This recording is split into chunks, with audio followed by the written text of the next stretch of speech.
Assalamualaikum warahmatullahi wabarakatuh. Ketemu lagi dengan aku, vlogger Goang Rujak. Ya, Mbak Goang Rujak itu apa adanya. Beginilah sisi kehidupan dari saya. Saya adalah dahulu mulai dari muda saya memang pedagang rujak. Orang tua saya tidak punya apa-apa, cuma punya sebidang tanah rumah itu aja yang ditempati oleh kakak saya. Saudara saya banyak.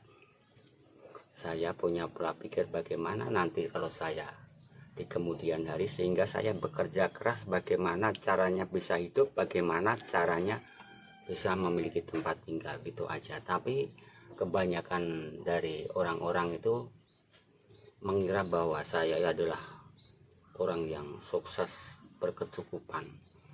Kenyataan yang Anda lihat sendiri dalam keadaan saya ya seperti itu aja ya. Namanya hidup ini memangnya orang punya cerita sendiri-sendiri, tapi hidup di dunia ini sebenarnya hanya sekedar permainan belaka. Hidup di dunia ini sekedar mampir ngombe, permainan belaka ya. Hidup sesungguhnya adalah nanti hidup di akhirat nanti. Bila mana orang itu bahagia, akan bahagia selamanya. Bila mana orang itu akan sengsara, disiksa di neraka, kholidina fiha, selama-lamanya. Ya, untuk menempati kebahagiaan hidup di akhirat itu harus didasari dengan iman yang kuat. Orang tidak bisa memiliki suatu keimanan yang kuat bila mereka itu tidak mengerti dari sumbernya iman itu di mana. Ya, sumbernya iman itu ada di Quran dan Sunnah Nabi. Banyak ya orang melakukan suatu ibadah, mereka beramal. Tujuan mereka adalah nanti selamat di akhirat, mendapatkan ganjaran surganya Allah di akhirat. Tapi kalau mereka melakukan suatu ibadah, mereka derma kepada orang lain, mereka beramal, kalau mereka tidak tahu caranya, ya, salah niatnya, sama aja di akhirat mereka nanti akan menemui suatu kesulitan dan akan menempati nerakanya Allah di akhirat. Oleh karena itu suatu contoh kecil saja, ibadah makhdoh, ibadah yang dituntunkan oleh Nabi, suatu contoh sholat. As-sholatu miftahul jannah, sholat itu adalah kuncinya surga ya. Sholat 5 waktu wajib hukumnya bagi orang Islam. Bila mana mereka meninggalkan, mereka itu adalah orang kafir. Jadi orang kafir itulah orang yang meninggalkan sholat. Jadi orang yang tidak pernah sholat, tidak mungkin dia akan bisa membuka surga karena tidak punya kunci. Kuncinya hanya dipegang oleh orang-orang yang sholat itu. Suatu contoh, bila mana Anda melakukan suatu ibadah sholat, sholat Anda tidak mengikuti apa yang dituntunkan oleh Nabi. Dari mulai wudhu, bacaan wudhu, takbir, bacaan sholat sampai salam, Anda tidak mengerti, di akhirat pun akan mengalami suatu kerugian yang besar. Karena ibadah tentang sholat, ibadah makhdoh yang dituntunkan oleh Nabi adalah ibadah yang tidak boleh ditambah dan tidak boleh dikurang. Bila mana Anda tidak mengetahui dari dasar ibadah tersebut, maka Anda akan mengalami suatu kegelapan hidup di akhirat. Untuk itu tolabul ilmi faridotun ala kulli muslimin. Anda sebagai orang muslim wajib mencari ilmu agama. Ya, ilmu agama aja ada di Quran dan Sunnah. Contoh lain, kelihatannya Anda itu berderma kepada orang lain, kelihatannya Anda adalah seorang dermawan, memberi sesuatu kepada orang lain, tapi kalau niat Anda salah, Anda melakukan suatu kebaikan, tapi kalau niat Anda adalah salah, Anda tidak tahu bagaimana niat itu sebenarnya yang dituntunkan oleh Nabi dan Allah dalam kitab Quran dan hadis Nabi. Begitu juga ibaratnya Anda itu seperti debu yang ada di batu licin, kena air hujan, habislah.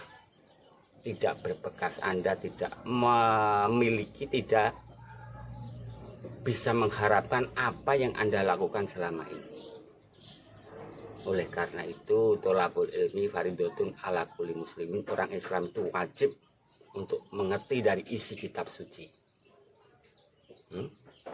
Yang pertama adalah caranya harus benar. Yang kedua adalah niatnya harus benar. Kelihatannya Anda orang baik, kelihatannya Anda orang ibadah, orang Islam tekun, bila mana Anda ibadah Anda yang kamu lakukan adalah menyimpang dari tuntunan Nabi, sia-sia di akhirat, karena itu adalah termasuk ibadah bid'ah. Tahu ibadah bid'ah? Pelajari di kitab suci. Anda adalah seorang muslim, wajib mencari ilmu. Ya. Begitu semua dari kehidupan sebenarnya ini adalah fata morgana aja, kehidupan sementara. Ya, Mbak Guang itu walaupun kelihatannya begini mah enjoy aja. Saya itu tidak silau dengan kehidupan dunia. Benar, Mbak Guang itu tidak silau dengan kehidupan dunia. Sama sekali di hati kecil Mbak Guang, saya tidak silau dengan kehidupan dunia. Walaupun orang itu memiliki apa saja pun saya tidak silau. Ya, saya tahu bahwa arti hidup yang sesungguhnya, hidup di dunia ini adalah sudah permainan belaka. Bila mana Anda ingin mengharapkan surganya Allah di akhirat, ya, ibadah Anda yang kamu lakukan, Anda sebagai orang Islam wajib Anda mengerti ilmu agama. Ya, wajib Anda untuk belajar tentang isi Quran dan Sunnah. Karena Quran itu bahasa Arab. Kalau orang Arab dibaca gitu aja Quran tahu maksudnya, tapi kalau orang Indonesia Anda tidak mengerti bahasa Arab. Bila mana Anda Quran itu cuma Anda baca, khatam beberapa kali, tapi kalau kamu tidak tahu maksudnya, maka perilaku Anda itu menyimpang dari tuntunan agama pun kamu tidak mengerti. Ya, sebenarnya agama itu sangat mudah. Ad-dinu yusrun wala tu'asiru. Agama itu sangat mudah sekali. Kalau agama itu sulit, berarti Allah itu mempersulit hambanya untuk masuk surga. Makanya agama itu sangat mudah sekali. Orang yang mempersulit tentang urusan agama, akhiratnya, di akhirat akan menemui suatu resiko yang sangat besar.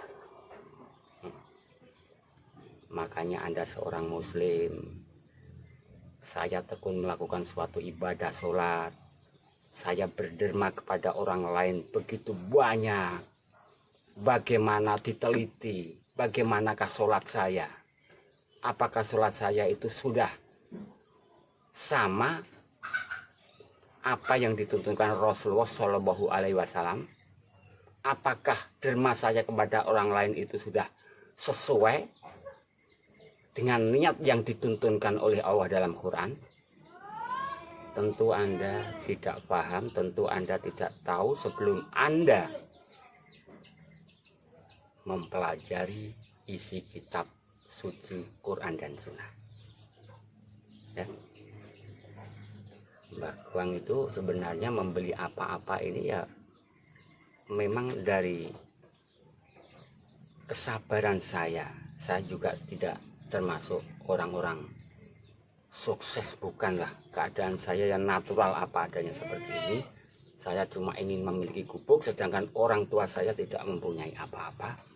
Ya, semua perjuangan yang saya miliki sekarang ini adalah jerih payah saya. Saya itu adalah utang bank sebenarnya. Permainan saya adalah utang bank. Dari dulu saya selalu utang bank. Dan sampai sekarang pun sertifikat saya masih ada di bank. Ya, saya bisa membeli apa-apa. Saya membeli utang bank, saya belikan sapi sesuai dengan kemampuan saya. Saya mengangsur tiap bulan. Sapi saya openi terus, lama-lama menjadi banyak. Ada orang jual, ada orang jual tanah atau apa, saya jual, saya belikan itu. Nanti saya ambil lagi bank. Saya beli sapi tapi mengikuti dari ukuran saya hasil setiap hari kerja. Gitu aja permainan saya itu. Saya bukan orang yang sukses, bukan orang yang dikatakan banyak orang katanya saya adalah orang yang hebat, orang yang ya begitulah ya.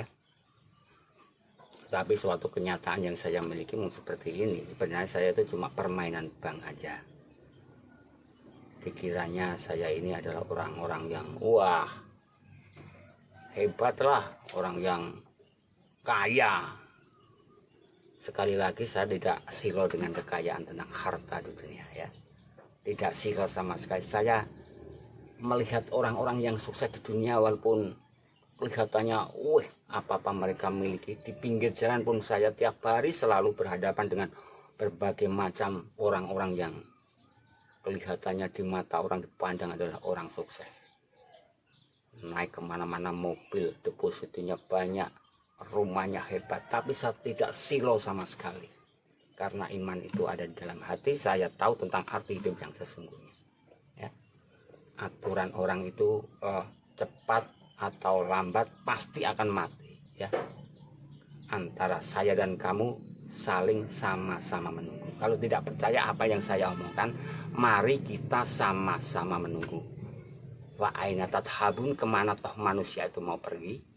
Innalillahi wa inna ilaihi rajiun. Kabeh iku kagungan Gusti Allah bakal bali marang ngersane Gusti Allah. Ya. Memang kita sebagai orang muslim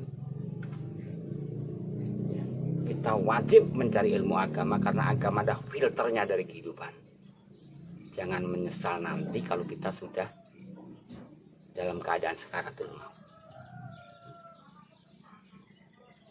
Anda mengharapkan bahwa saya adalah orang Islam, taat beribadah, melakukan sholat 5 waktu, saya suka berderma, tapi kalau cara Anda tidak mengetahui, niat Anda tidak tahu, akan celaka selama-lamanya. Ya, Quran itu diturunkan oleh Allah bukan sekedar baca-bacaan aja. Banyak orang yang bisa baca Quran, cuma tulisan mah gampang aja. Kalau mau mempelajari mah tulisan itu suatu hal yang mudah. Ya. Tulisan kalau tulisannya maca tulisan angel apa to. Makhraj tajwid dipelajari ya iso ae wong tulisane kok. Iki digathono iki digandeng iki ngene iki mudah. Kalau cuma membaca saja mudah, tapi kalau isi dari kitab suci itu Anda tidak mengerti pun, Anda perjalanan dari Anda itu menyimpang dari isi kitab suci pun tidak Anda ketahui. Tuntunan agama itu banyak. Suatu contoh tentang jilbab, namanya aurat. Aurat itu kalau bagi umat Islam, aurat itu batas dari tubuh manusia yang harus ditutup. Kalau laki-laki ya cuma kemaluannya itu yang harus ditutup. Tapi kalau perempuan, semua tubuh wanita itu aurat kecuali muka dan telapak tangan. Ini Nabi yang mengatakan, bukan saya. Saya itu tidak tahu apa-apa, cuma saya itu mengikuti apa yang dituntunkan oleh Nabi. Saya cuma mengimani aja. Jadi semua tubuh wanita itu aurat kecuali muka dan telapak tangan. Dan aurat itu boleh ditambahkan kepada mahramnya aja. Ya. Wanita yang tidak mau menutup aurat, ya, itu tidak bisa mencium baunya surga. Kata Nabi, walaupun Anda itu seorang muslim, walaupun Anda itu taat ibadah, walaupun Anda itu suka berderma,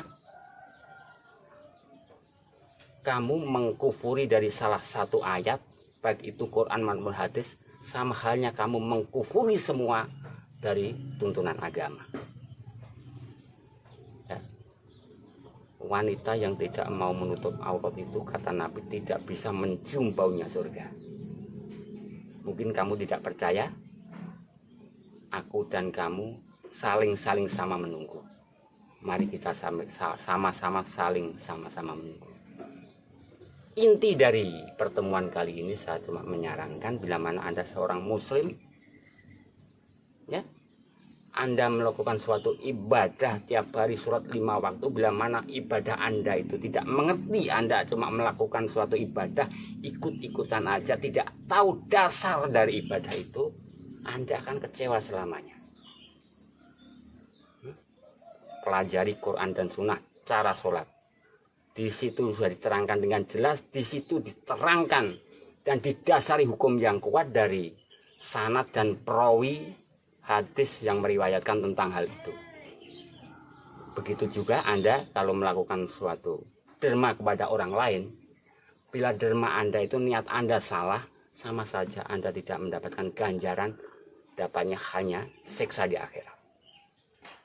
Untuk itu pesan saya satu, sebagai orang muslim yang baik, tolabul ilmi faridatun ala kulli muslim. Pelajarilah isi Quran dan Sunnah. Itu akan memperbaiki diri Anda dan akan memperbaiki amal Anda di akhirat. Akhirul salam, wassalamualaikum warahmatullahi wabarakatuh.